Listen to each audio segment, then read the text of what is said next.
శ్రీ గురుభ్యో నమః. మనం ముందు వీడియోలో నాడీ జ్యోతిష్యం యొక్క ఆవిర్భావం, నాడీ జ్యోతిష్యంలోని రకాల గురించి చర్చించుకున్నాం. దానిలో ఉన్నటువంటి ఫండమెంటల్స్లో చిన్న చిన్న కారకత్వాల గురించి తెలుసుకున్నాం. ఈ వీడియోలో నాడీ జ్యోతిష్యం ఎలా చూస్తామో తెలియజేస్తాను. ఎవరైనా నాడీ జ్యోతిష్యం చూపించుకోవడానికి వచ్చేటప్పుడు అందరికీ పుట్టిన సమయం ఉండాలని లేదు. పుట్టిన డేట్ అయితే అందరికీ తెలుసు. కేవలం వారు పుట్టినటువంటి డేట్ ఆధారంగా టైం లేకపోయినప్పటికీ కూడా మనం చెప్పగలిగేటువంటి జ్యోతిష్యమే నాడీ జ్యోతిష్యం. చాలా మందికి అనుమానం రావచ్చు, డేట్ లేకుండా ఏ రకంగా నాడీ జ్యోతిష్యం చెప్తారు అని. నాడీ జ్యోతిష్యం యొక్క ప్రధానమైనటువంటి నియమం ఏంటంటే, సృష్టి లగ్నం యొక్క లగ్నాన్ని నాడీ జ్యోతిష్యంలో లగ్నంగా తీసుకుంటాం, ఒక పాయింట్. రెండో పాయింట్లో నాడిలో ఎవరి జాతకం అయితే తీసుకోవాలనుకుంటున్నామో ఆ వ్యక్తి యొక్క లగ్నాన్ని గురుని లగ్నంగా తీసుకుని జాతకం చెప్పడం జరుగుతుంది. ఇంకా ఆ యొక్క జాతకం కనుక స్త్రీ జాతకం అయినట్లయితే శుక్రుని లగ్నంగా తీసుకుని మిగిలిన ఫలితాలన్నీ చెప్పడం జరుగుతూ ఉంటుంది అన్నమాట. మరి నాడీ జాతకం ప్రకారం మనం జాతక విశ్లేషణ చేసేటప్పుడు ఒక స్త్రీ జాతకంలో భర్త గురించి చెప్పాలంటే కుజుడిని లగ్నంగా చేసుకుని, భార్య గురించి చెప్పాలి ఒక వ్యక్తికి అని అనుకున్నప్పుడు ఆ వ్యక్తి జాతకంలో శుక్రుని లగ్నంగా తీసుకుని మనం చెప్పడం జరుగుతూ ఉంటుంది. నాడీ జాతకంలో వేదిక జ్యోతిష్యంలో ఏ రకంగా అయితే కుజదోషాలు ఉన్నాయో నాడీలో కూడా కుజదోషాలు ఉంటాయి.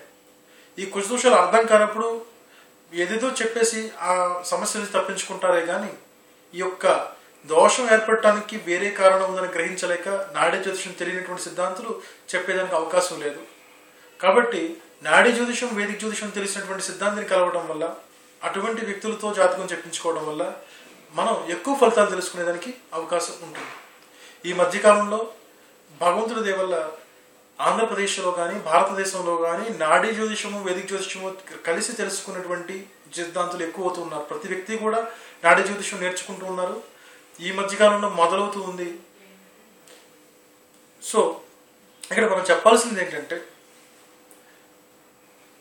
ఒక వ్యక్తి దీర్ఘాయుష్మంతుడు అవునా కాదా, లేకపోతే ఒక స్త్రీ దీర్ఘాయుష్మంతురాలు అవునా కాదా, ఒక స్త్రీ దీర్ఘ సుమంగళి అవునా కాదా, ఒక వ్యక్తి తన భార్య యొక్క ఆరోగ్యం ఎట్లా ఉంటుంది అనే విషయాలు కూడా మనకి నాడీ జ్యోతిష్యంలో చాలా స్పష్టంగా తెలుస్తూ ఉంటాయి. ఎవరు ఫారెన్లో సెటిల్ అవుతారు, ఎవరు ఫారెన్లో సెటిల్ కాదు అనేటువంటి విషయాలు కూడా నాడీ జాతకం ప్రకారం మనం స్పష్టంగా తెలుసుకోగలుగుతాం.